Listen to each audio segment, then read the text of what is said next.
What is going on, everyone, and welcome to Around the Metaverse, our weekly show where we bring together some of the best content creators from the Web3 community, talk about all the best news and everything you guys need to know to stay up to date. My name's Adam. I'll be your host today, but more importantly, and as always, we've got an amazing group of guests for y'all. First and foremost, we've got CryptoStache in the house. How's it going tonight, Stash? Yo, I'm good. I'm good. Lot of interesting things going on today. Some interesting news. Coming off of GDC and also NFT NYC. People are coming back. They're a little tired, but we're hyped. We're here, and we're bringing you guys the hottest takes on a Monday. Another Monday. And, I will say there are some things to talk about, some interesting things, but coming off of both of those conferences, I feel like there There hasn't should have been been more. Yeah, you know what I mean. I feel like it's been a little quiet given the amount of Yeah, conference I that was agree. happening recently. I But agree. Yeah. still some cool things to talk about today on the show, that's for sure. And we got a great group of guests, all returning faces for you guys out here watching tonight. We got Bruno from the Crypto Herd out here tonight. How's it going, Bruno? Good to have you back. Hey guys, how's it going? Web3 gaming and the metaverse is getting excited, and it's getting exciting, and I'm happy to be back on the Stashes show. Hell yeah, man. We're happy to have you back on here again. Up next, we got MeeZees, founder of Spawn Point Media, up for his second time here on Around the Metaverse. Happy to have you back as well, MeeZees. How are you? Yeah, doing great. Good to see everyone again tonight and appreciate the invite from Stash to talk everything lately. A lot's been going on and, we're going to talk about some wild stuff today, I'm sure, and I'll keep it entertaining as always. Hell yeah, man.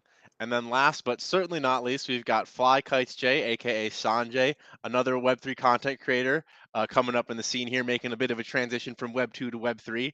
How's it going, Sanjay? Good to have you back. Thank you for having me. I appreciate it. Very excited for some topics today.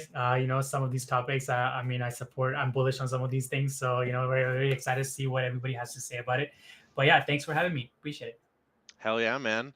And like you guys said, we've got some interesting things to talk about tonight. Not the most exciting stuff, but I think some important things nonetheless. We're going to be talking about Web2 gaming specific companies getting serious about Web3 in a story about Razer that kind of like I thought was a bit interesting that came out recently. We're going to be talking about one metaverse to rule them all, whether or not there's going to be one project that monopolizes the metaverse. And what it really even means to be a metaverse in the first place. And then lastly, we're going to be talking about how to prepare for a Web3 gaming bull run.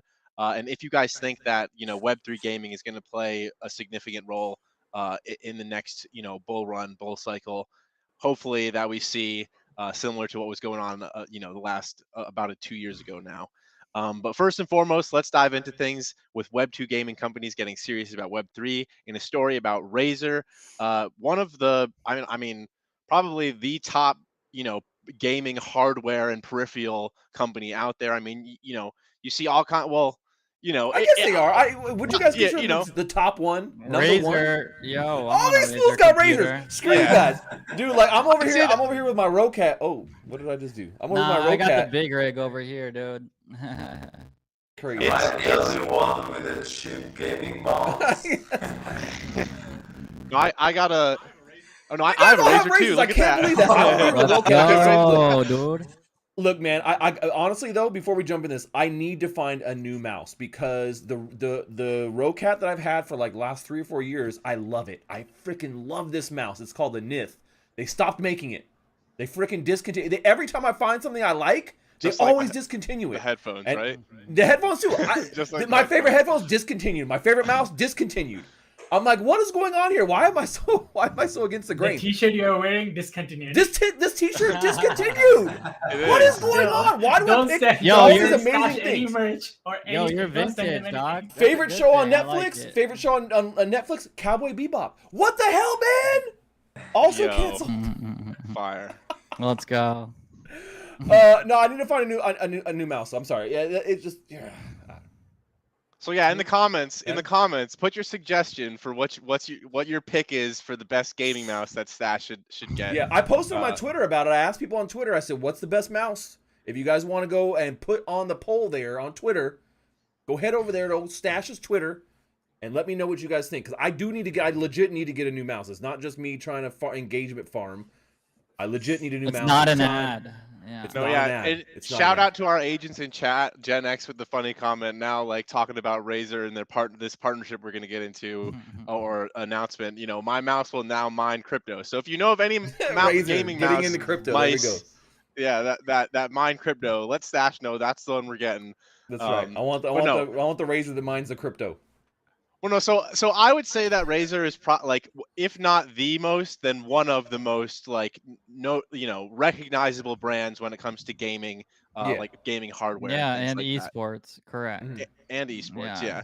Mhm. And they basically came out here with an announcement that they're getting into Web3 through the means of an incubator where they're actually going to be taking on projects and consulting with them on the best way to make Web3 games. And I'm curious because as a hardware company, like they're going to be taking on projects, and part of the like mission statement for this project or the incubator, which is called um, Z Ventures Web3 Incubator. The short form is ZW3I. I don't really know how that translates, but basically their It's mission right. Yeah, statement. it's right. Yeah, I mean, yeah. But their mission statement is essentially that they see the lack of, or I mean, we're getting better with it now, but they see the lack of quality in a lot of Web3 gaming projects that's out there where, you know, we see a lot of projects putting finances in the economy, even though while in certain games that's very important before the actual core gameplay loop, and making things overcomplicated that gamers typically wouldn't even make for a fun game in the first place. And that's Razer's focus in this incubator, bringing and consulting with projects on making a fun game that's easy for people to pick up and doesn't really require like super technical crypto knowledge to get into and have fun with. But I want to get your guys' opinion on what this means, and if Razer's actually going to do a good job with this, or if it's just like something that they're doing for hype. So Stash, let me ask you first, man. I mean, why do you think a company like Razer is starting to get into Web3 through this incubator program? Like, what's in it for them? So, okay, well, to answer what's in it for them, money. I mean, that's what it comes down to. But not just money. I mean, I think that a lot of people see, that there is a lot of money heading to Web3. We are seeing a lot of investment money, dollars, going, in the gaming industry in general, going the Web3 route. So that is one element. But really, I think that just like some of these other major companies, getting ahead of this Web3 trend with NFTs and incorporating crypto and blockchain tech into gaming, I think is super important for a company like Razer so they can maintain their market dominance. Now, they're doing this the exact same way that other big companies are doing this right now too.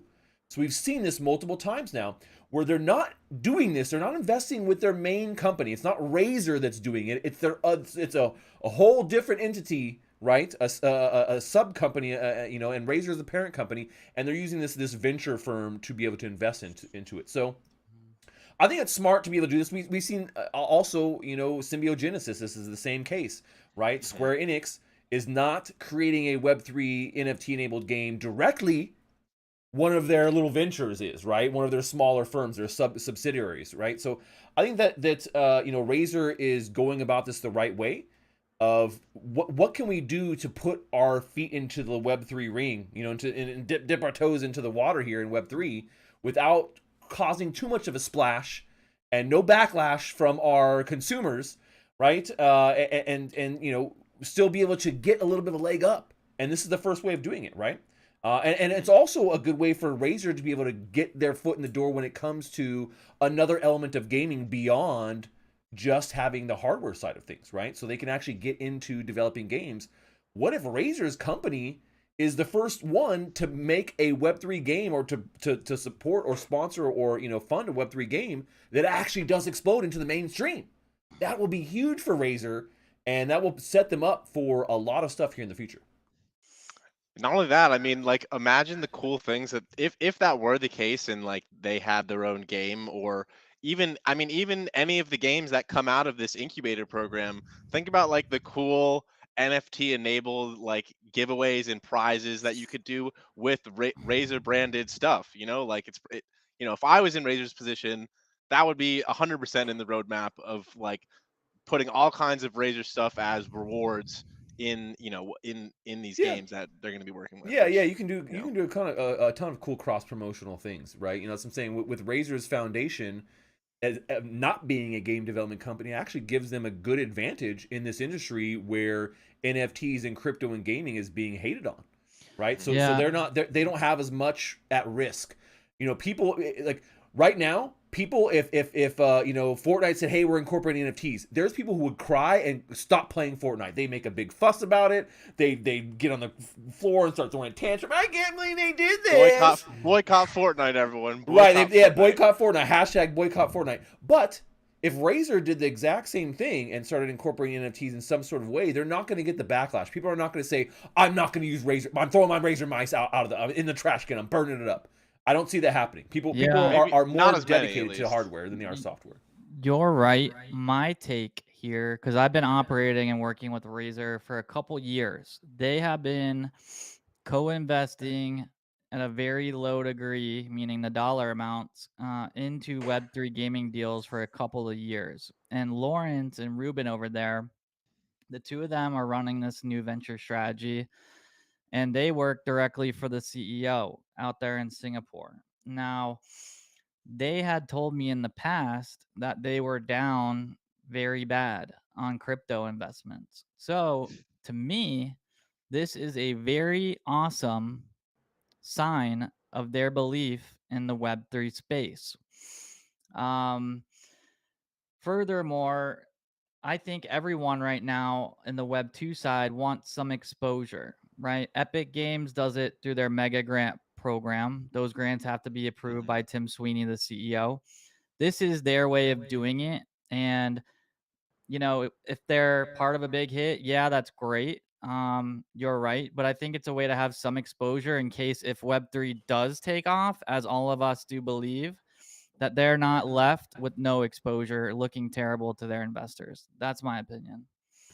Yeah, no, I mean that's exactly what I'm talking about. Yeah, you know, they want to be able to dip their toes in, but just dip the toes. You know, they want a little exposure so they can say they got some. So if there's a hit or a winner, boom, we got it, but not too much where it's like we're drowning. Yeah, it's like 50K checks, dude. That's what we're talking about. Crazy. I feel like NFT gaming. I feel like NFT gaming is still kind of like demonized by the traditional gaming industry. But as people get more educated in crypto and NFTs, that is going to change. And I think that Razer and the big companies are well aware of that. So they want to, for sure, be early in this growing industry. Well, yeah, Bruno and MeeZees, man. Let me ask you this: well, I guess MeeZees first, and then all of you guys, but MeeZees first. If you guys were building a crypto game, like why would you want to go with Razer? Like, would you go with Razer, or would you go with, say, like, I mean, there's more than you could name on both your hands. Incubators, Animoca. Yeah. I mean, I'm incubating a game now. I'll tell you that. Would I want money from Razer? Sure, why not? I think it does lend a degree of credibility with the Web 2 audience, and that is how founders have used that check to validate to other investors that what they are doing is worthwhile. That to me is its sole purpose, because there is no real, in my opinion, huge value to a game developer from that standpoint. Now, it is nice to run giveaways and this and that, but that's kind of the extent of the value. And they're good people. I do know them. So there's that. I have no idea what they think they know about building games. I mean, we'll see, but I'm not. It doesn't scream like we're experts at building games. And maybe that wouldn't be my first place to turn, but if they're good people, sure, let's take 50K from them. Why not? I like that answer. Yeah, Bruno, go for it. Yeah, I would definitely go for Razors. So maybe they're not directly related with building games from scratch, but I would say that they're very well positioned in the gaming industry. They've been around here for 20 years. So I'm sure they have really good connections, a really good network. And for sure, if I was going to build a game, I could definitely leverage that. Yeah. So when it comes like a Web3 incubator, well, we're not really sure about that. But now that we're like in Web3 gaming and the mentality is shifting towards a good game first and tokenomics and blockchain assets after, I'll definitely go with Razer. Yeah. And I think at least I sit currently in the United States of America, and for Western-based game devs, obviously having a partner and a network out in the East where most gaming trends come from, to me, would be extremely valuable. So you can think of it that way as well. Yeah, I mean, you're basically signing on a whole other company that works like when you're not in the time zone that you're not in, Exactly. they're working when you're not. Yeah, Well, and that's the exactly. thing. Like, you wouldn't sign as a company, game dev company. You don't hook up with Razer or sign up with Razer because they're going to give you a bunch of great insight on building your game. You're doing it for the marketing. Yeah, that's Yeah. exactly right. A Steph. You're doing it network for the and marketing funding. and the connections. That's it. I mean, That's so, right. like, That is like exactly said. right.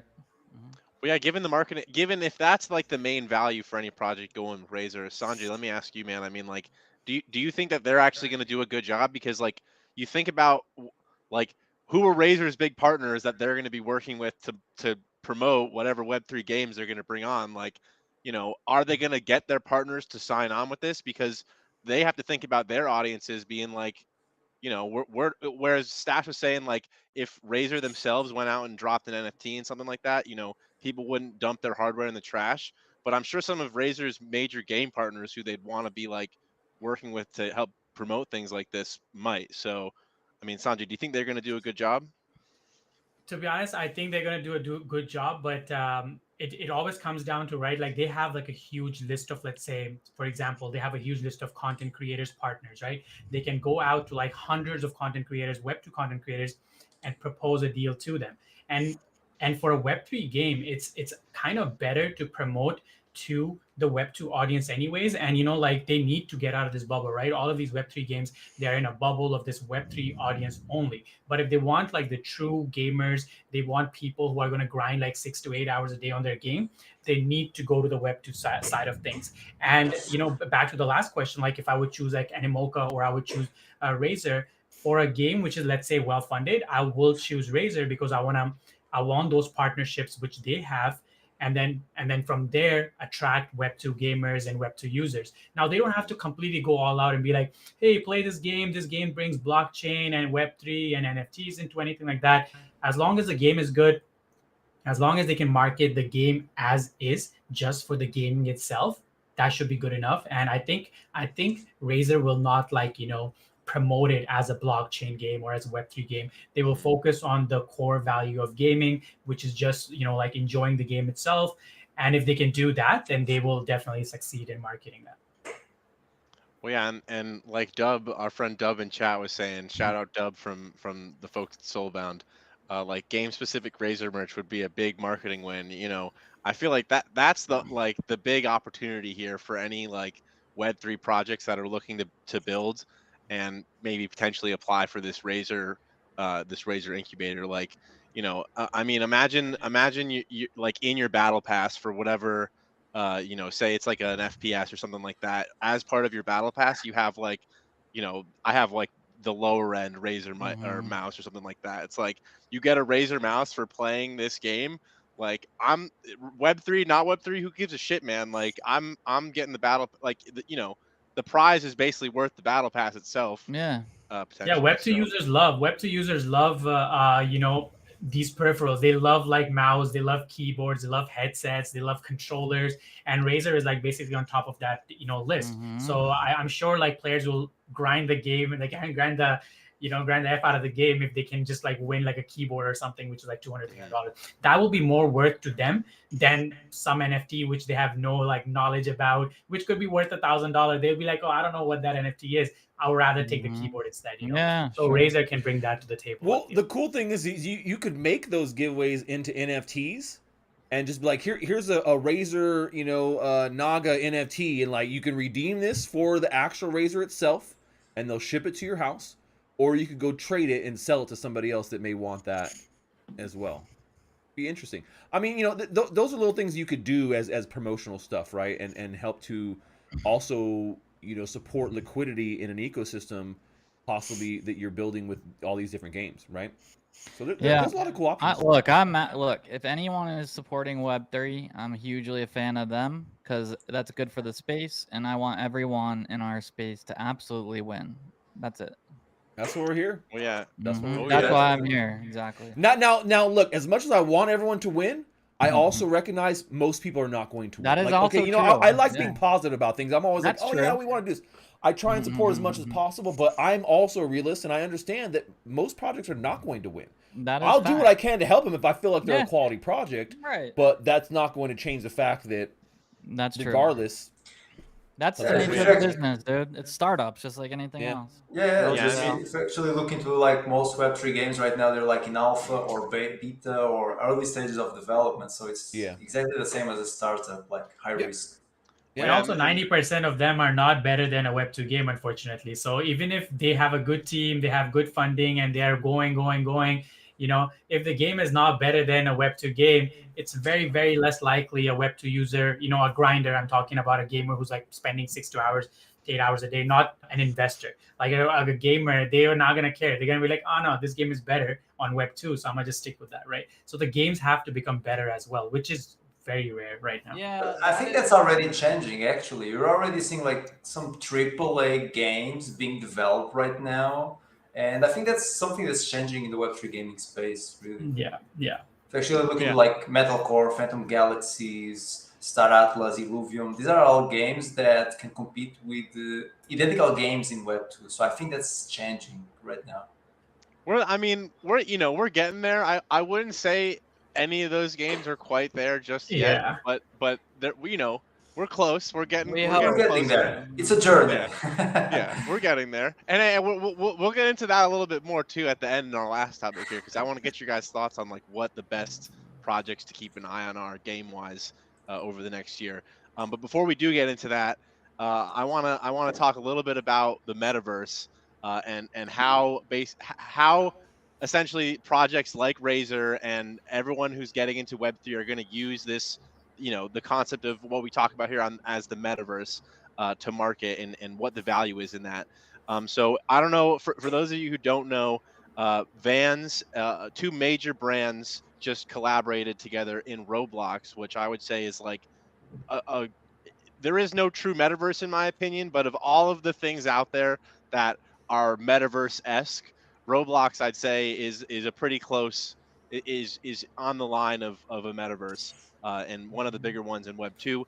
They or Gucci and Vans just did a collaboration exclusively inside Roblox where they're having a whole digital event where you can go out and get collectible in Roblox Gucci like special Gucci Vans that you can hook up on your character.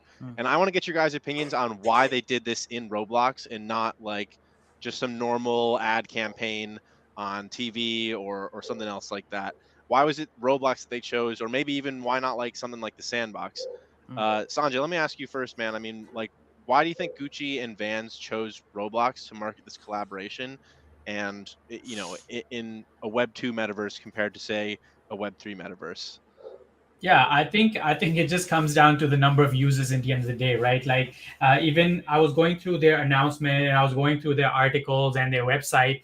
No, not anywhere on the website they have mentioned the word metaverse itself. They have mentioned a virtual world and stuff, but they haven't mentioned the word metaverse. So as like an outsider, or like as a Web3 enthusiast and an outsider, I see that they like the technology, they like the idea of the metaverse, but they don't like that Sandbox does not have users. They don't like that Decentraland has no users.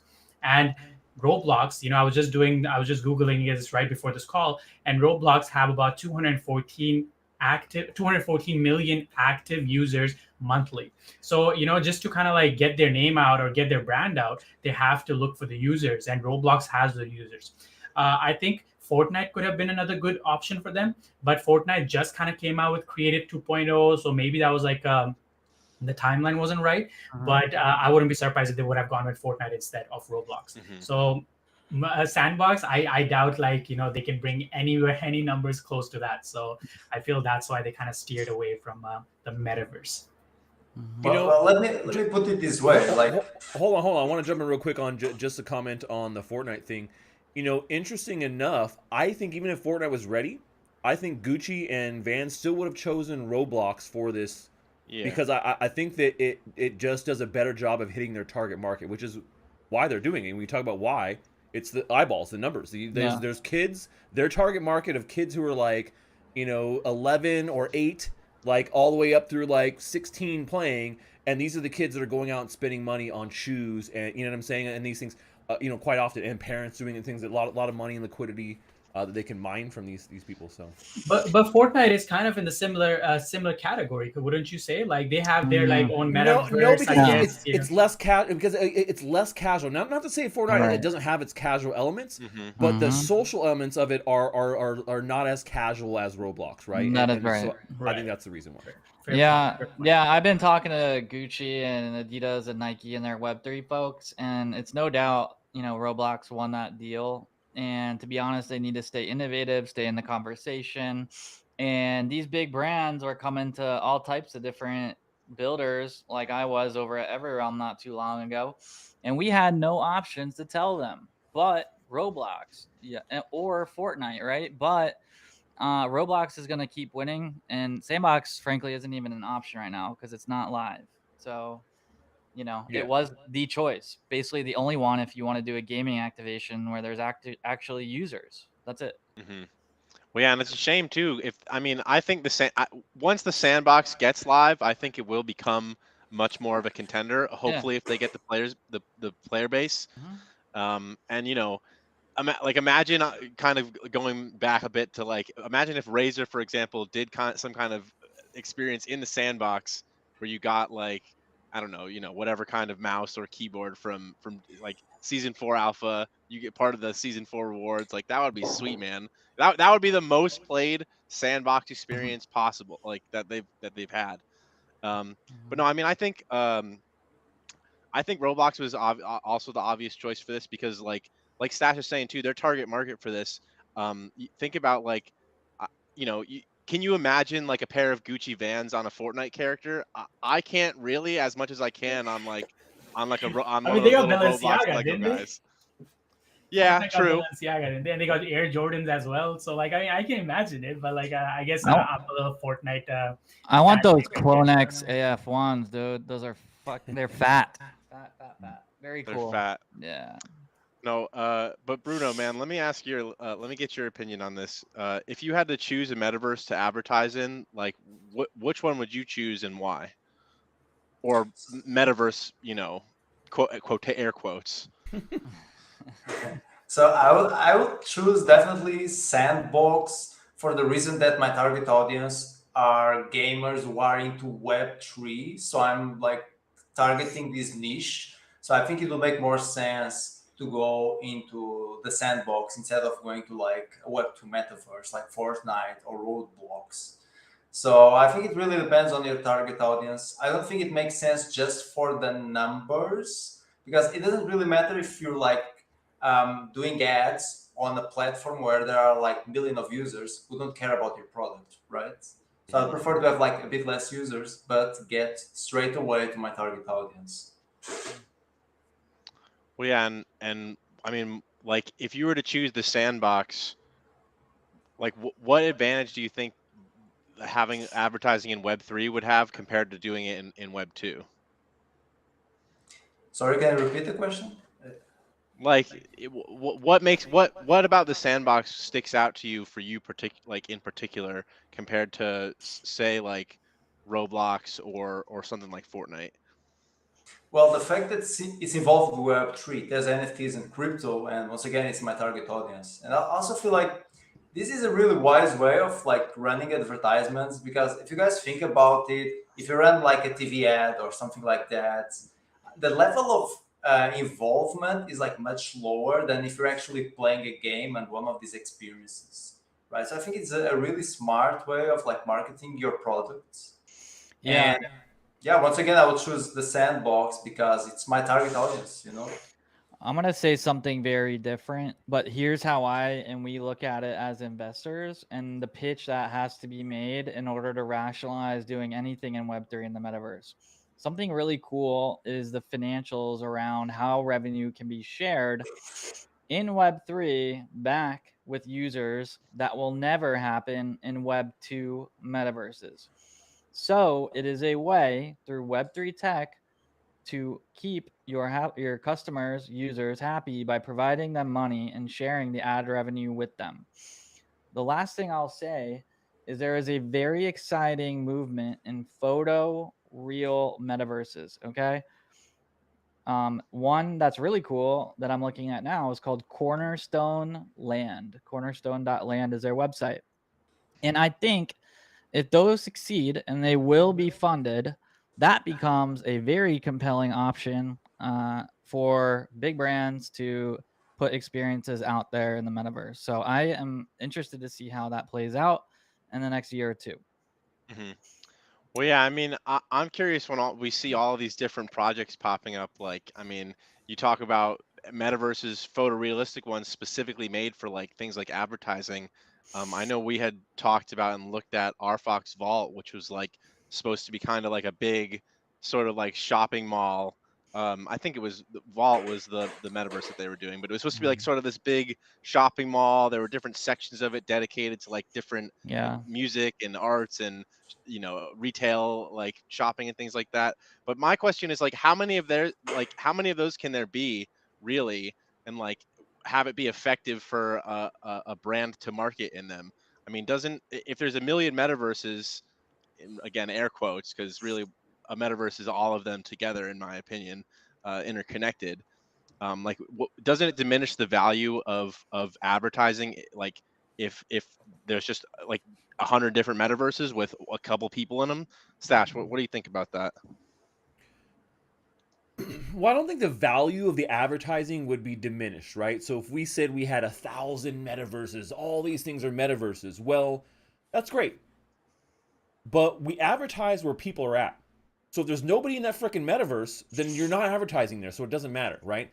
So there could be 1,000, and there probably will.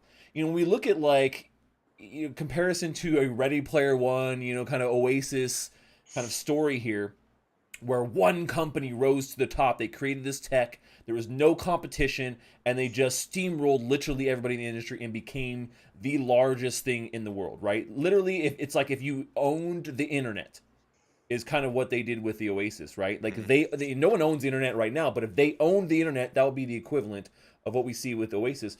Now, when you compare that to what we have now and where we're kind of going, I don't see the same kind of similarities. In particular, when you look at the comparisons to a like kind of photorealistic type of world, I think that people, companies want to advertise where the people are going to be at.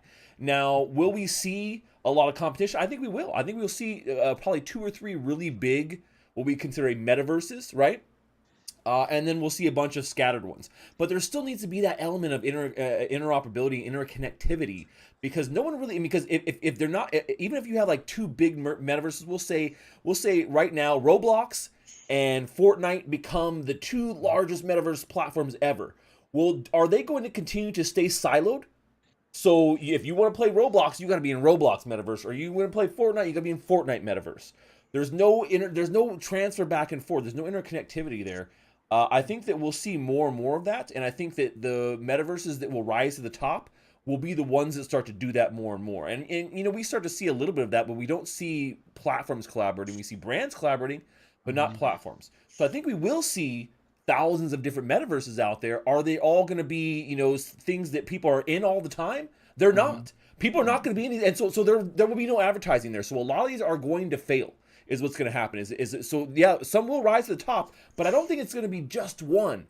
I think we'll have multiple. I think we'll have 2 or 3 really big ones, and they'll kind of try and fight it out to be like the one. But I think eventually what's going to have to break down is we'll have multiple big ones like this that will end up just making bridges to each other. So you got like the whole Fortnite thing, and then there's a bridge to all of Roblox, and you can go back and forth, but it's not like Ready Player One style just yet. Yeah, what I'm seeing, and you guys know where I operate, which is early stage companies and their go to markets, and that's where I invest almost exactly. And what I am seeing are these big, heavily funded gaming companies, metaverse companies, whatever you want to call it, are angling and asking me to start facilitating more interoperability, which I know a lot of the CEOs in the space I can help try, but it's really interesting to see that taking place of all the things they could do, that they are trying to do that, which I do think, to Stash's point, the ones that do connect will be super cool. Like your avatar technology. I'm friends with Tamu, the founder of Ready Player Me or whatever. They're doing a good job making things interoperable, and that will be really cool. But my view is personally that there will be metaverses for different things, fashion, sports, etc. And then within the like high fashion, for example, I'm into high fashion sometimes when I can afford it. But if I want to go visit like a Chanel store or Saint Laurent, I could basically drop in to the appropriate metaverse and basically walk in the store in Manhattan without, but like sitting here where I am, which is not there. That, if you could unlock that, that is insane. And to me, that is the future I'm trying to like pursue as an investment. So we'll see.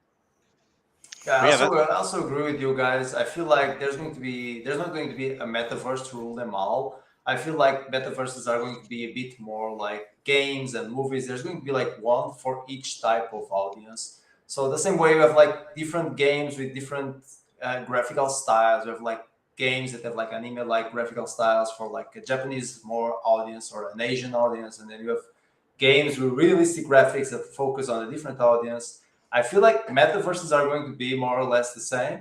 So you're going to have a metaverse for each type of audience, and I think that's how it's going to be. They're going to compete among each other.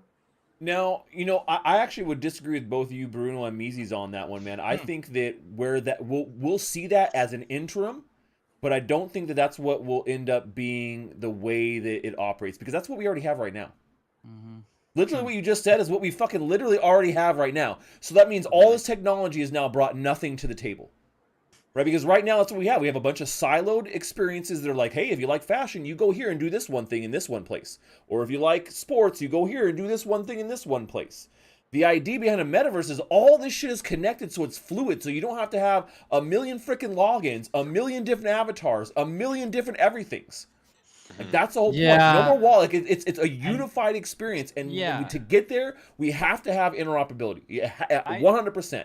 People in chat asking like, well, why would people? Well, we get this all the time. When we talk about gaming and interoperability of assets, obviously the first one is like, that's unfeasible. You can't take a dragon into Call of Duty. That's dumb.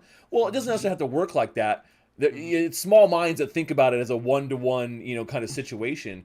But when you look at like, well, most people can't wrap their head around the concept of why would another game allow you to use their asset or want to use their asset. Like it doesn't make sense to them, because they keep thinking like, hey, the idea behind capitalism and what we're seeing right now is you want to keep a walled garden, and keep people behind your wall so they keep all the money in that wall. But that's the old way of thinking about doing things. I'm telling you, that is going to start shifting significantly here over the next decade, and we're going to see this model that we're talking about right now rise to the top to be the main monetization model for what's going on. You're right. And I want to put one thing in here.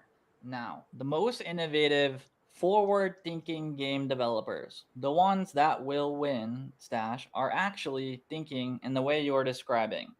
Meaning taking an NFT or character from WagMe Games, for example, one of my portfolio companies, and dropping it in another mobile game. Why on earth would they do that? Well, it's actually a fantastic idea. And the reason why is cross collaboration for user acquisition and keeping your users entertained with the benefits of being a part of your ecosystem, meaning you can participate in others and have value when you go there. That exactly is the secret, and it will be achieved. Just watch. Right. Well, I mean, yeah, Vans and Gucci are doing it right now. It's the exact same thing. That is right. Are you just saying that's what they're doing? It's an interoperability, a cross collaboration. Now we just have to get to the point where it ties in assets in some sort of way, NFT assets and blockchain capabilities. So it's just additional tech to help further what we're already doing and what we're already seeing here in gaming and marketing and entertainment. Yes, sir. Very great take, Stash. Nice work. Well, I mean, I think with brands and IP, like individual IPs, it makes a lot of sense. But like when you talk about when you were Stash earlier, were saying like talk about the two big players. Say there's two metaverses, two platforms, right? Roblox and Fortnite. Like what would make it make sense for them to, like at a certain point, if you could have Fortnite characters in Roblox maps and have your Roblox character on Fortnite maps, queuing up for solos or duos or whatever, like what like at what point does it just become the same game? You know what I mean? Like at what point does it diff like I feel like Well, even Dustin, my that's what I'm trying to tell you. You're talking and thinking again in a 1-to-1 situation. I'm Right. bringing my Roblox character into Warzone, and I'm going to fight with my blocky, noob, like Roblox character. That's not how interoperability works. I don't know why people keep thinking that it's a 1-to-1 situation. It's not, yeah. and it almost never will be, ever. Right. You know But what in I this would love- situation, maybe because you own a cool skin in Call of Duty, when you port that NFT over and you're playing Roblox now, maybe that gives you a Roblox version of that cool helmet. It's not the same helmet you see in Call of Duty, and then vice versa. Maybe if you have a certain skin in Roblox, like a cool thing you got from the Marshmallow event when he did a big concert there, and it's a helmet. Maybe that helmet translates into Call of Duty as like a really cool limited edition, like decal that you can put on your helmet or on your gun. That's what I'm saying. That's a translation, right? So it doesn't have to be a hat. It can be something else that gives you a utility in that other game. So you can take that NFT from place to place, and maybe some places it'll be the same or it'll be slightly different, or some places it'll be completely different, right? That is the case. That is what we're looking at here. So like, what would be the incentivization for Roblox and Fortnite to team up? What's the fucking incentivization for Vans and Gucci to team up? They're both fucking shoe brands. And everyone's like, it won't happen. It won't happen. Of course it's going to happen. Of course it will happen. Yeah. And guess what? I want to be at the forefront of showing an example to the world of this cross collab this year. I promise. And I think what it's going to take, Stash and guys, is actually showing in some sort of actual environment to human beings what it could look like. Because a lot of times people can't understand things they cannot see with their 2 eyes. It's too much. It's too foreign. They won't get it. So I'm going to show it to them. Just watch. Well, I think it's a great strategy for sure. These cooperations and these NFT interoperability to bring new users. So if I'm like in Metaverse X and I got like an NFT for Metaverse Y, I'm like, whoa, I didn't know about Metaverse Y, and I got an NFT about it. Maybe I'm going to try it out. So it could be a way to attract new users from other ecosystems. But I think that there's always going to be that barrier between both projects, you know? And shout out Gen X for bringing it back. I mean, Engine sounds like something that can happen in Engine. Engine was like, it's something that did happen in Engine years ago, and literally, like, we've gone backwards swept under the rug in some ways. It's crazy. Well, and yeah, so basically they had an item in the Engine blockchain ecosystem for a bunch of the different games that ran on it, where you could, it would, you know, it was an interoperable quest. It was the first interoperability quest, and it was 5 different games you had to go in, get NFTs from, and then at the end you combine the NFTs together, and you got a final NFT, which was like the cool final thing that you got. That is the future, right there. And then that NFT had utility in all the 5 games that you just played and found the single pieces. I'm telling you guys, this is going to happen. The Infinity That is a Gauntlet fact. NFT. That is a fact. I talked about it today. Right. When we talk about like, will Epic be the one that rules the metaverse? With Tim Sweeney at the wheel steering the ship, it 100% will going to be, because he understands the importance of interoperability in games. And with Unreal Engine, they're going to make it happen. They are going to be the flagship that takes us to the new land, the promised land. We're going off for all the gold. We're getting all the riches. We're getting all the resources. And Epic Games and Tim Sweeney are taking us to the Web3 promised land. Dude, I couldn't agree more on that. I couldn't agree more on that. Like, they're already doing it, right? They're already doing it. Like, there's literally every brand, every actor, every actress, every movie, they're already in Fortnite in just one way right now, which is just, actually not in one way, in like multiple ways. You know, there's like POIs in the game, like, you know, items in game, like a gun or like a spear or like, you know, spider web, and then there's skins in the game. So that's just Fortnite, right? Once Fortnite Creative 2.0 becomes as big as Roblox, in my opinion, it's going to become even bigger than Roblox, but that's just me like being biased. Once it gets to that point where people have their own games, but now they're able to use Master Chief or whatever chief from Halo in that game, or like, you know, in that environment, like Fortnite is already the biggest metaverse in the world, in my opinion, right now. So just gotta, MeeZees, you can take it from here. Clearly you don't agree with that. Epic has all the ingredients, man. They're the only company that literally has top tier everything that you need to make it happen. Other companies have one or two, maybe. Element X. They've got Element X. But when you talk about the Yeah. 5 elements that it would take to like get to this to a workable metaverse, Epic Right. literally has top tier everything that it's going to take to get there. Everything. And so for sure, 100% they are going to be the one to bet on. Okay, I will tell you why not, or maybe how they could. Tim Sweeney is probably the most. What? That's a contradiction. I'm gonna tell you why not, but maybe how they Don't also be could. diplomatic. Just let it out. Don't be diplomatic. Just let it out. Dude, I love Epic, and my friends over there run acquisitions and so on and so forth. I work with them in business. However, their CEO, that's fine. He's entitled to his opinion, is not very into Web3. It is very clear, and he's public about that. And that being said, with Unreal Engine, there is a path to doing so.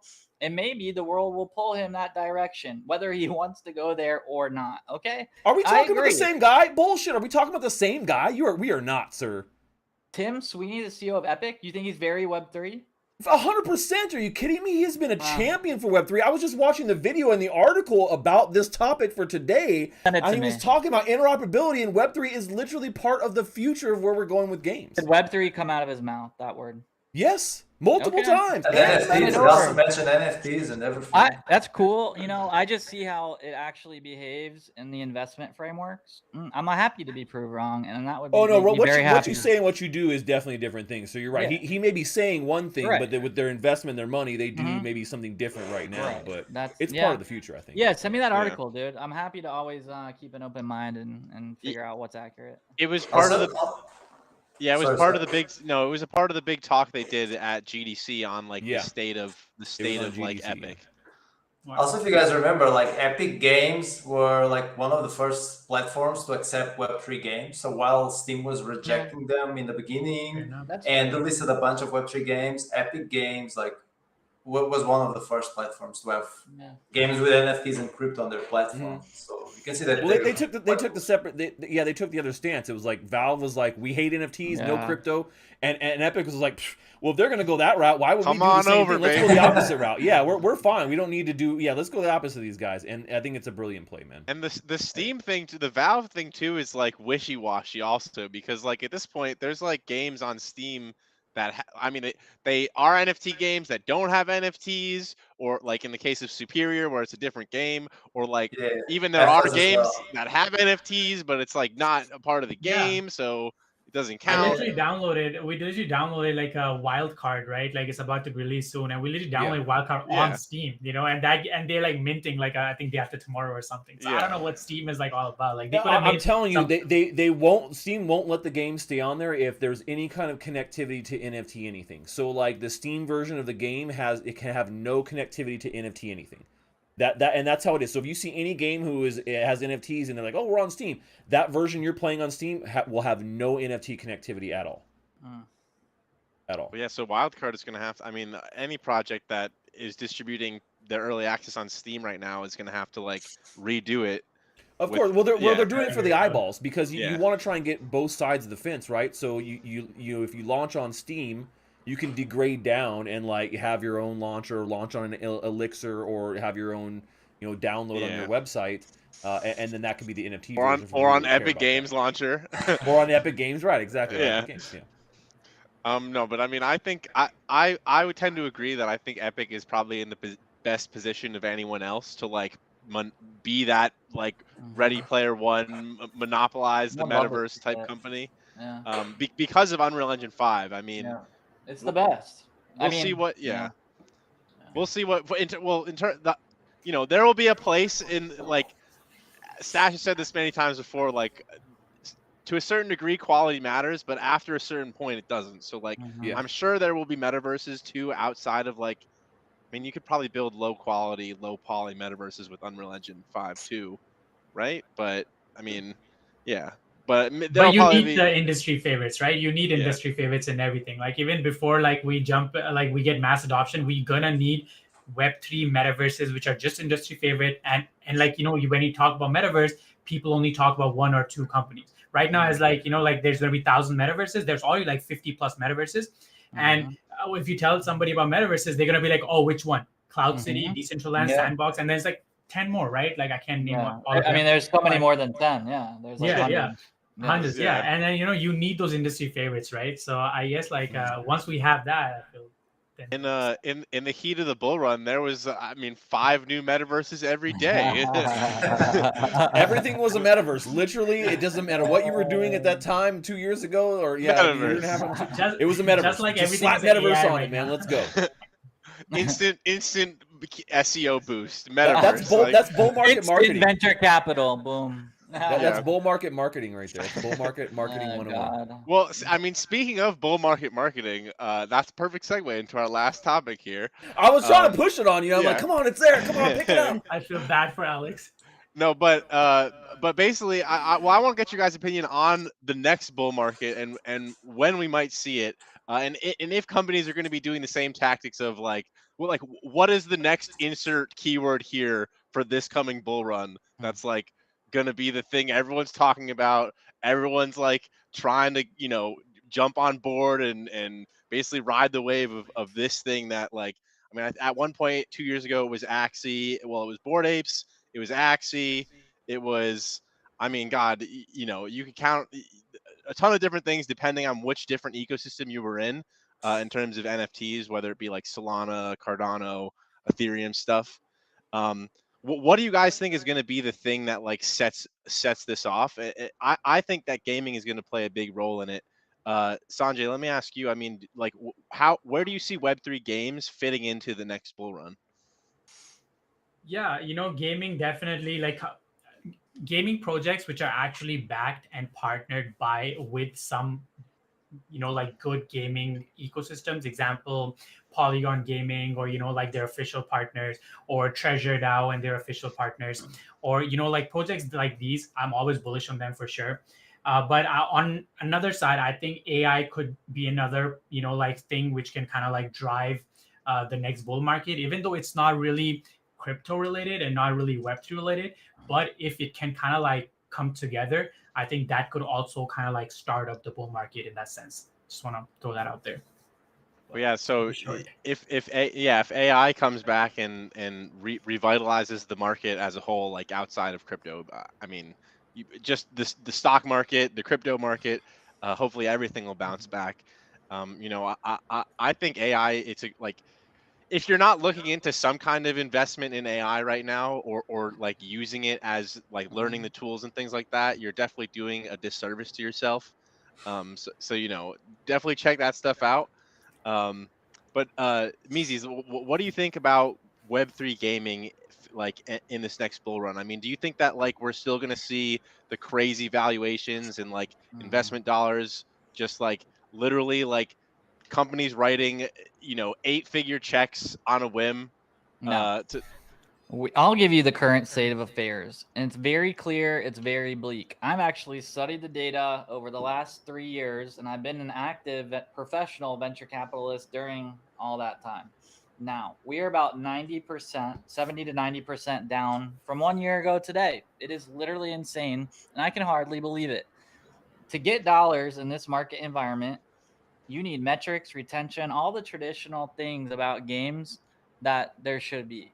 Now, that being said, the best games, in my opinion, all the capital will come on top of the big games in each genre, and investors will try to pick winners and force it.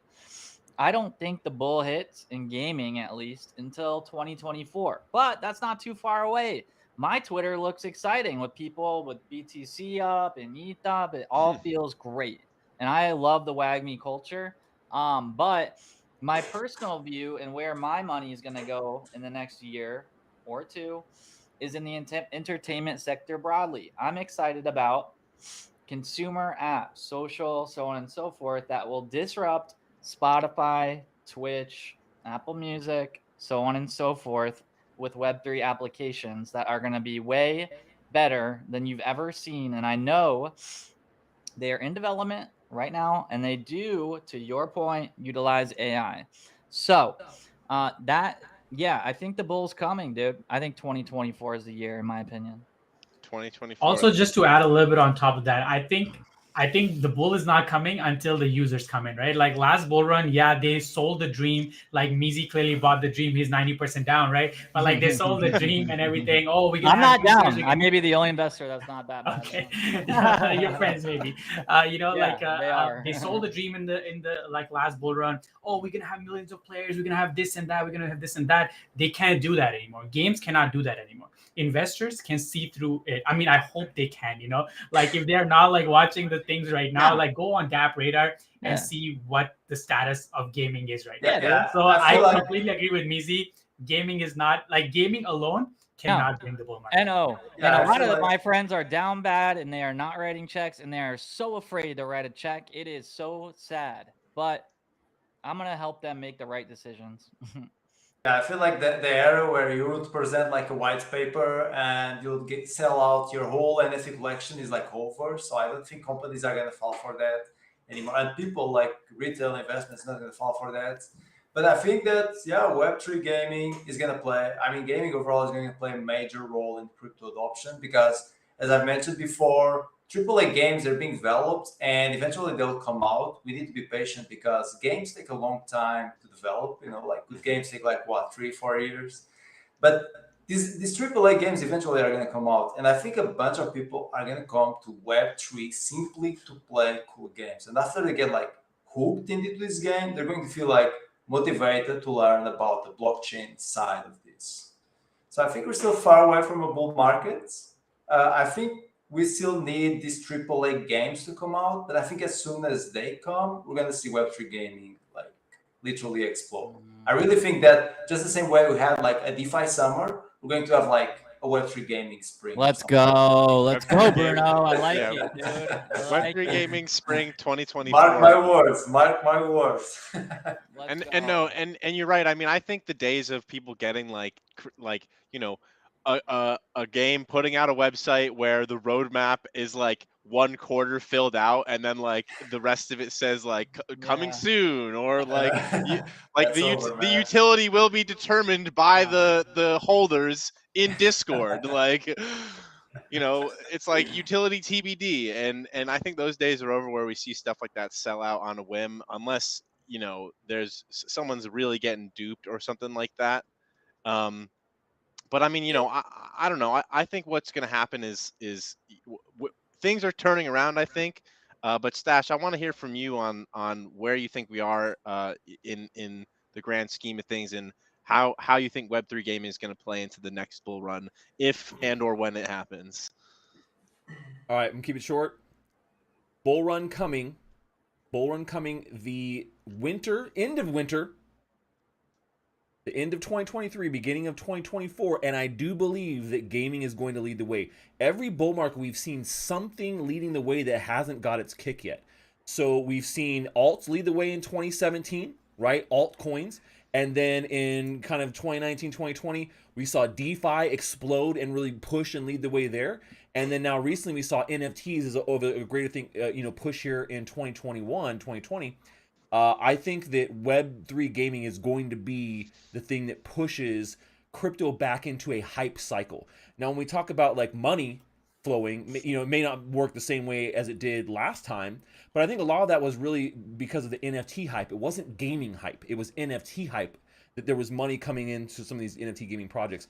I think next we'll see, true quality projects coming through and really hyping people and wanting to be part of the crypto movement. And that is what brings the people back. It's the hype. They're hyped about something. It's exciting. They want to be a part of it. And Web3 gaming is exciting. People are going to want a part of it. So, that's, I think, is what's really going to push it here, ending this year. I gotta ask you a question here, Stash. DeFi summer, right? It popped off. The real reason behind it, because of all these percentage returns they were promising, and like 10,000 APR, 20,000 APR, right? There was a reason, and that's where the money came in, right? NFTs, same thing. Buy NFTs, flip it. People are flipping just like garbage JPEGs for 2-3 ETH or whatever. How is gaming going to attract that if finance is not the motive? I think it still will be. I think there'll still be a portion. It will be. Yeah, I think there'll be a portion of it still being a financial incentivization. there was a CS:GO skin that just sold for $400,000. I bought it. Right. But it's not an NFT, so I Whoa. sold it again. No, I didn't buy it. But Why are they not like tagging you and all that? What? no, I didn't buy it. You know, I didn't buy it. But you know, Okay. the funny thing about Got you, I know, sucker. like, Got you. Second time because I read his tweet and I was like, oh, he must be joking, right? I was like, joking. Yeah, no, I didn't actually buy. I didn't actually buy. But you look like okay, well, what is it going to be? What about gaming is the financial side of it? Well, there you go. I mean, you know, some people got these skins in CS:GO and someone made a good profit on that. You know, whoever originally got that skin for free, eventually sold to somebody else, who then sold to somebody. You know what I'm saying? And so you know, those things are going to be there, and there'll be a game that gets it perfect and says, "Yep, here's the CS:GO of Web3," and everyone's going I'd love to to see that as shrapnel. It could be golden shrapnel. child in my portfolio. Because imagine it this. 100% could be shrapnel. Two We don't know. seconds. Yeah. Yeah. Extraction. It's a great game so far. Yeah, extraction-based game. You have highly valuable loot. Imagine in Vegas, people like betting around trying to figure out who's going to extract the loot and then take it with them. I mean, that's an insane entertainment value. For example, it is. It really. Yeah. There's a lot. Yeah. There's a lot there. When money's on the line, when you got money in the game, you got skin in the game.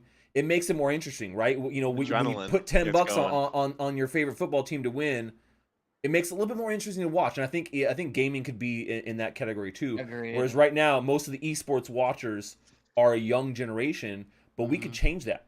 I think that we could see an older generation actually enjoy watching esports because of having a little skin in the game. And there's that financial element, and I think that could, there's a lot of other ways that could kind of factor in, but I do think that will be the basis for why people want to be pushing Web3 gaming and NFTs, and why that could put us back into a hype cycle. Right? Agreed. Oh, this is cool. This is interesting. This is new. It's bringing a whole new thing here, and now we finally hit the stride because the games are good enough to support that. They weren't last year or the year before. They were mostly scams. Well, yeah, and I mean, we see Dr. Disrespect talking about that too with Midnight Society. I mean, he even went out and tweeted like, "This is why it makes sense." Like, all you naysayers out there, like, here's the reason. Like, it's because imagine someone extracting with the CS:GO, you know, a skin or an item worth $400,000. The opportunity it gives them and the entertainment value it's bringing everyone watching that is something that we haven't seen here in traditional gaming very often, or at all really, other than like the massive big, you know, once a year tournaments that happen for, you know, the League of Legends, Dota, the big top games in the scene. But I think we're getting really close, and I think Stash is. I think that Web3 gaming is going to play a significant role in the next bull run. Probably AI and gaming together, a combination of AI, gaming, and all the things that make what. Yeah. I mean, we don't even really know what Web3 If you're means. not using AI, my belief is you're going to zero. That's a strong point, and I find it to be true. I agree. Actually. I agree. But I would go another step and even start building, like, you know, just for fun, an app on AI, right? Like, I mean, it's so easy right now, right? Like, why don't just dip in your toes, make an app, like, think about anything, right? Like, I know a friend, he just made this app within like a weekend. It's like, if you feel like having drinks or whatever, right? Like on a weekend or something, you go on this app and you be like, oh, I feel like drinking something citrus.